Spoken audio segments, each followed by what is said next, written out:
하나님 말씀 보겠습니다. 하나님 말씀 에베소서 4장 17절에서 24절 말씀 보겠습니다. 에베소서 4장 17절에서 24절입니다.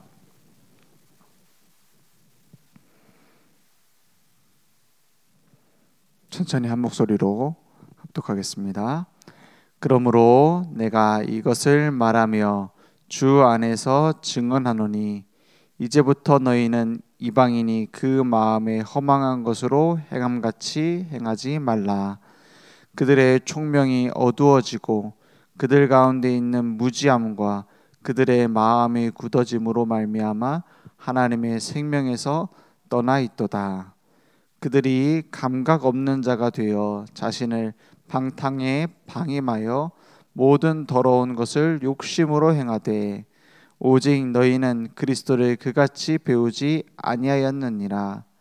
진리가 예수 안에 있는 것 같이 너희가 참으로 그에게서 듣고 또한 그 안에서 가르침을 받았을진대 너희는 유혹의 욕심을 따라 썩어져가는 구습을 따르는 옛사람을 벗어버리고 오직 너희의 심령이 새롭게 되어 하나님을 따라 의와 진리와 거룩함으로 지으심을 받은 새 사람을 입으라.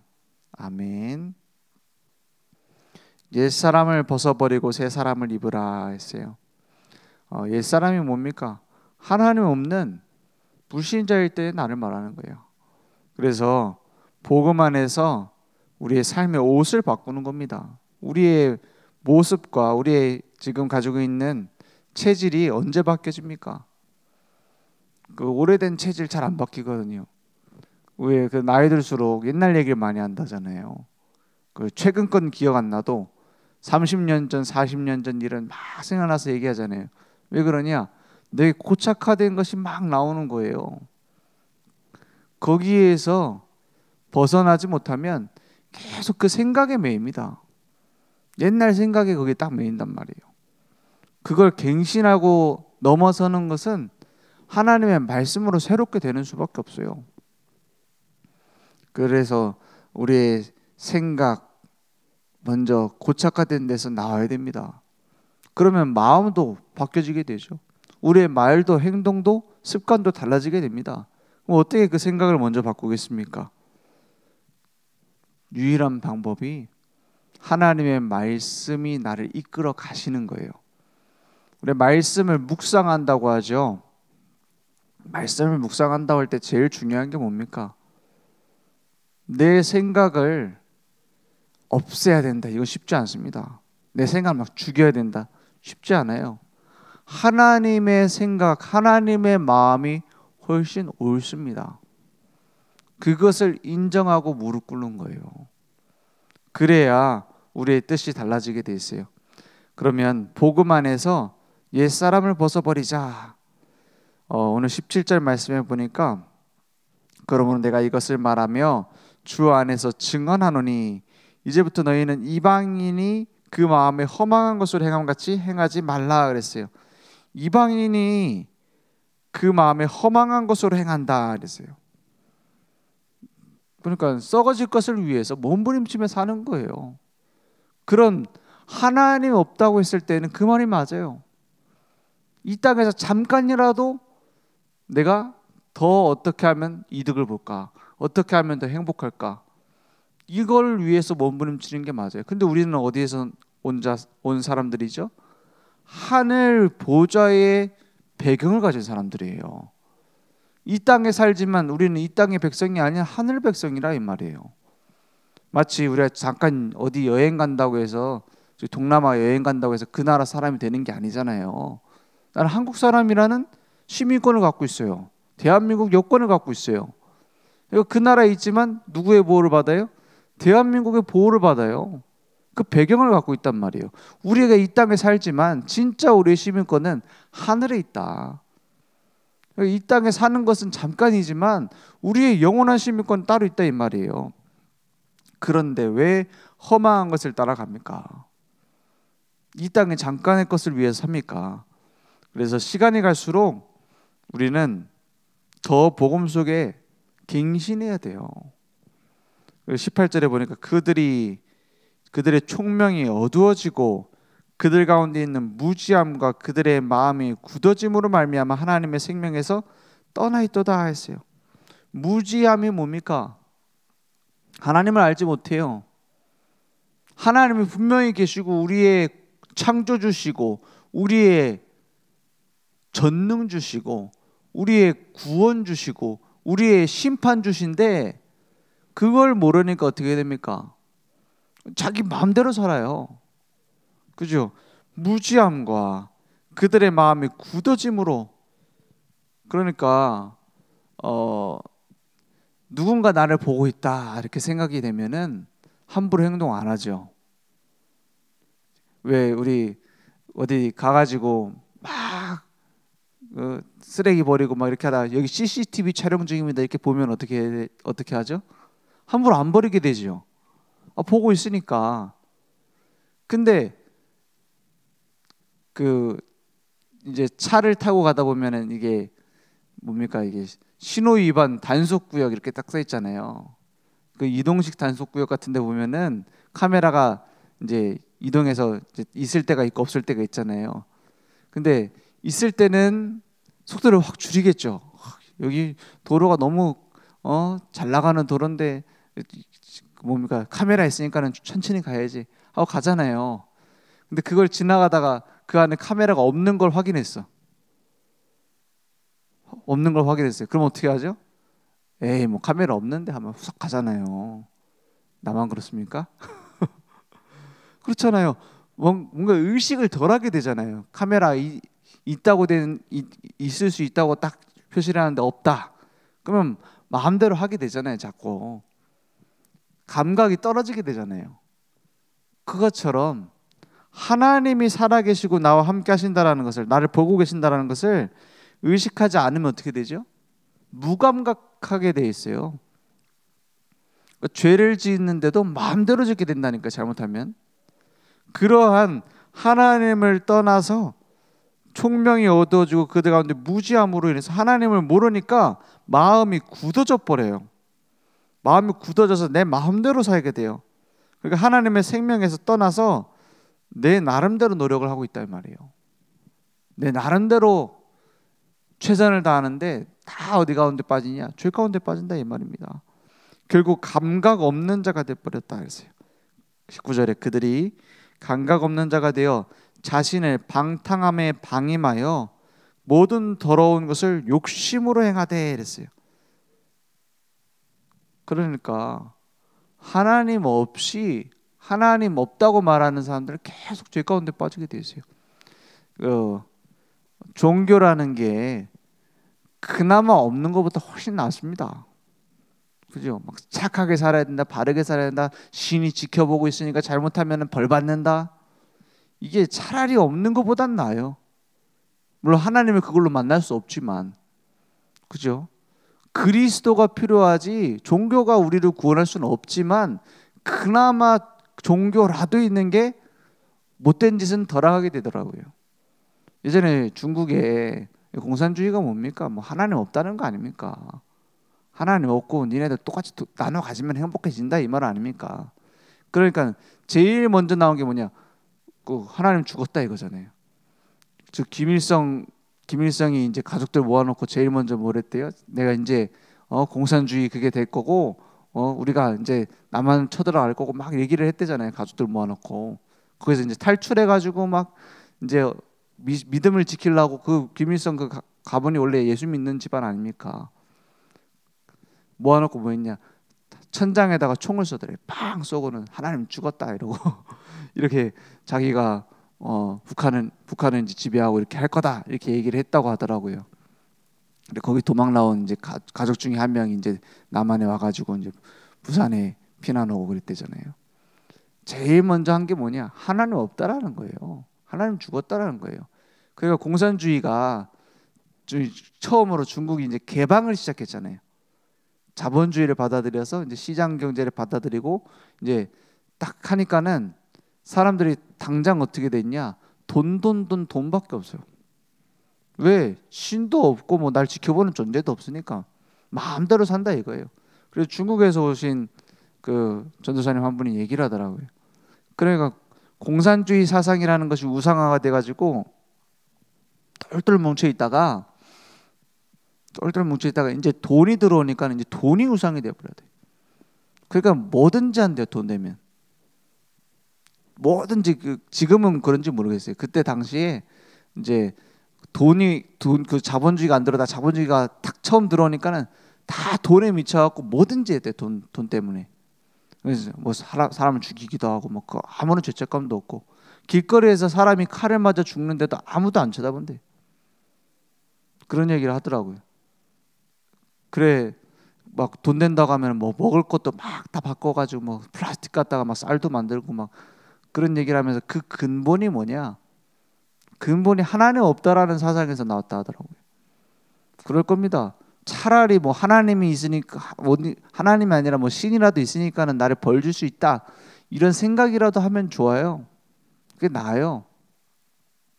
그래서 하나님이 없다고 하니까 어떻게 된다고요? 19절에 그들이 감각 없는 자가 돼버렸다 이 말이에요.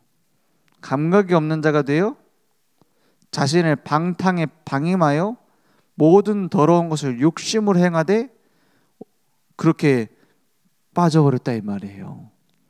그런데 예수 믿는 즉시 우리는 어떻게 됐냐? 21절에 보니까 진리가 예수 안에 있는 것 같이 너희가 참으로 그에게서 듣고 또한 그 안에서 가르침을 받았다 했어요. 무슨 얘기입니까?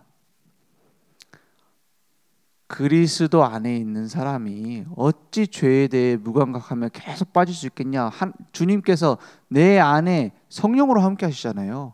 우리를 가르치시고 인도하신다 이 말이에요. 그러니까 우리의 기준과 우리의 생각은 바뀌게 돼 있어요. 진리 안에서 진리의 말씀을 듣고 우리는 새롭게 되게 돼 있습니다. 그러니까 22절에 너희는 유혹의 욕심을 따라 썩어져가는 구습을 따르는 옛사람을 어떻게 해요? 벗어버리고.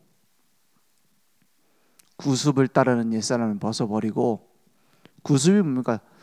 전통신앙 있잖아요. 요백의 친구들이 와서 뭐랍니까? 지금까지 믿었던 그 사람들을 봐라. 네가 믿는 거는 잠깐뿐이다. 우리는 어제 살아난 거 아니냐. 그런 전통신앙.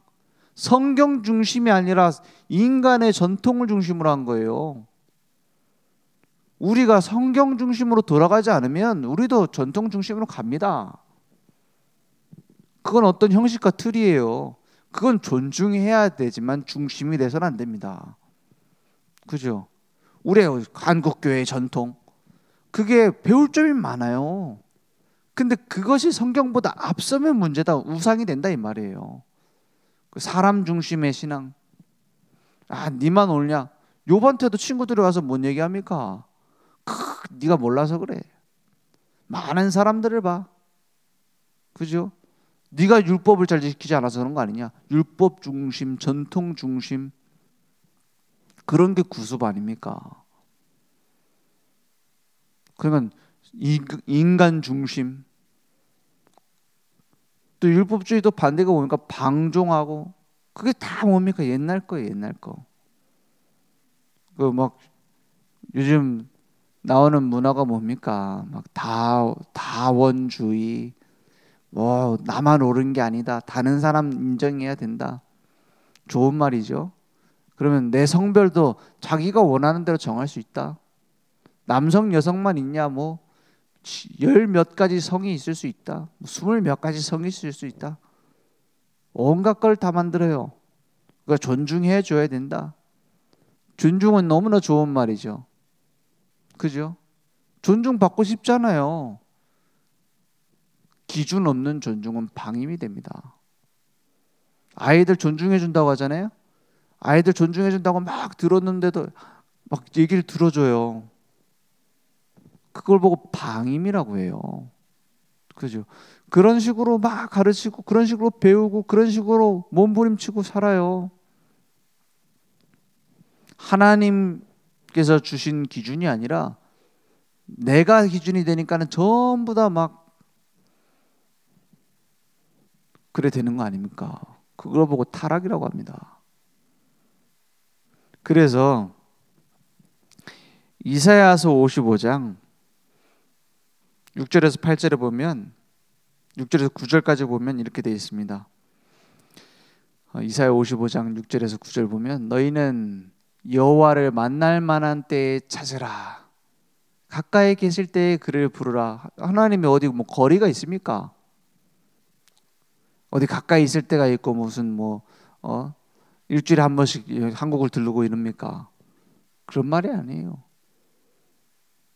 진짜 하나님 떠난 재앙이 오기 전에 빨리 찾으라는 거예요.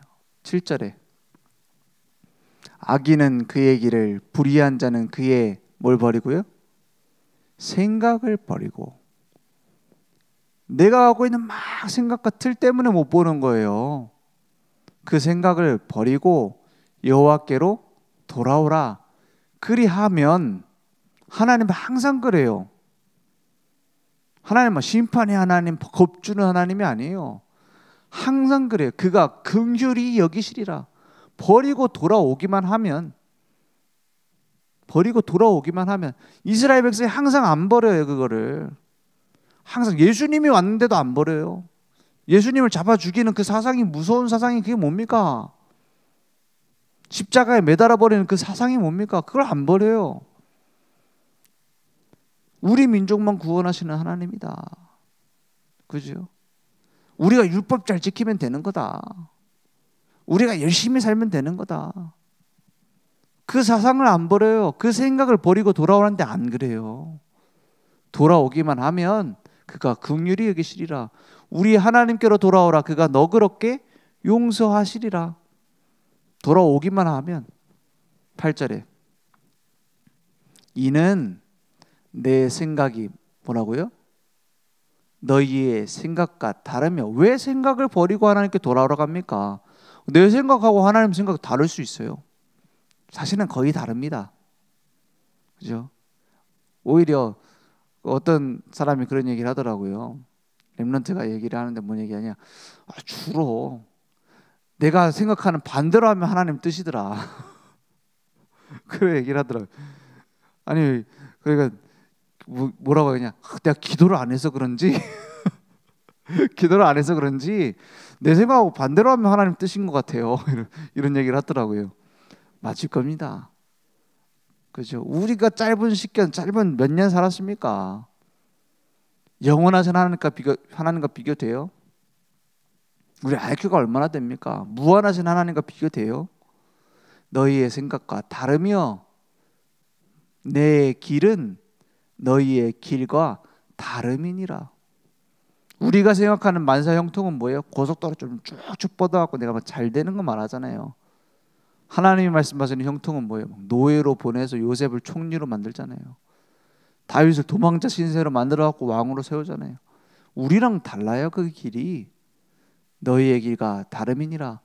여호와의 말씀이니라. 9절에 뭐라 합니까?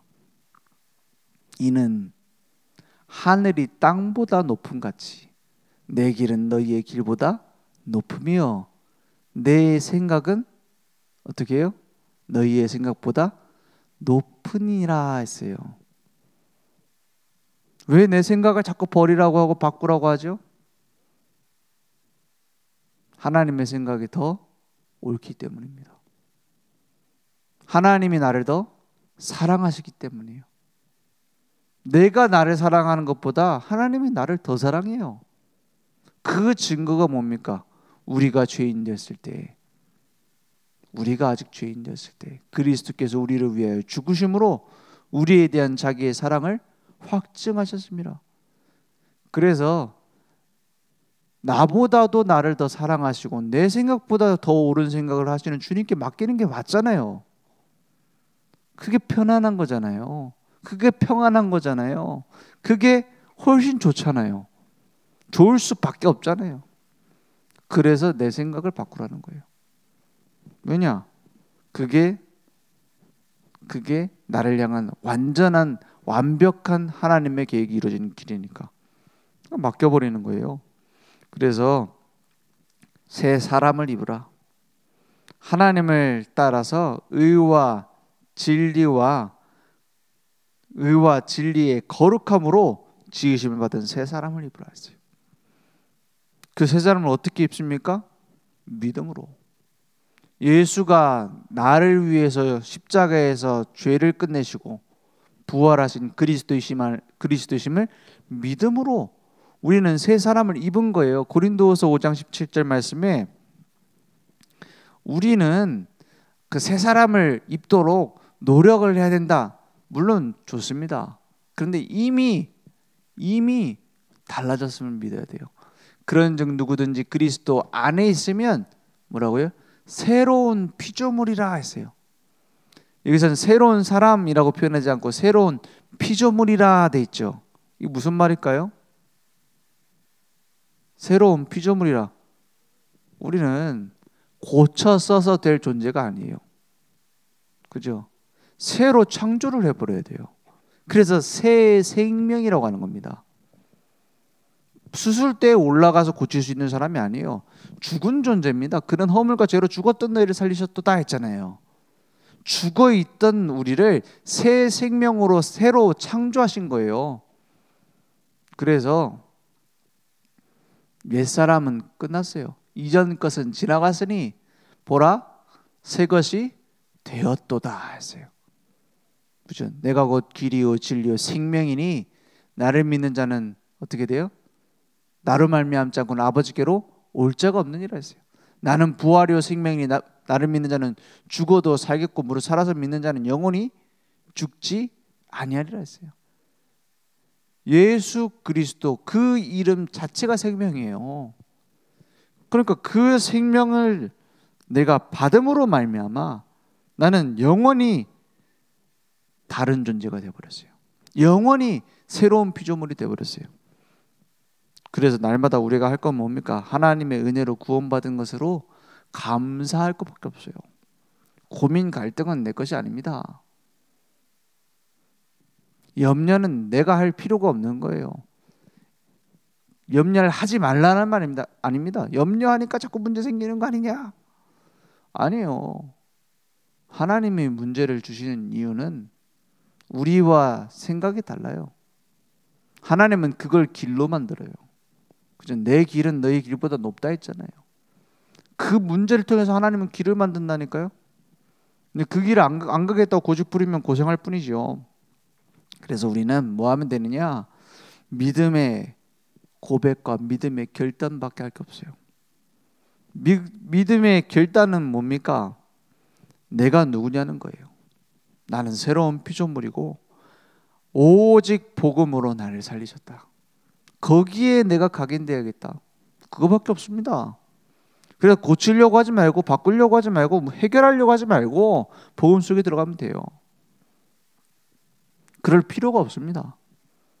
왜요? 내 생각보다 하나님의 생각은 훨씬 옳아요. 그러니까 그게 만약에 길이면 어떻게 하겠습니까? 그게 만약에 나를 증인 만드는 과정이면 어떻게 하겠습니까? 말씀에 뿌리 내려요. 기도로만 체질되면 됩니다. 기도가 뭡니까? 어떤 사람은 막 기도 열심히 한다고 해요. 근데 얘기를 들어보면 기도하는 상태가 아니에요.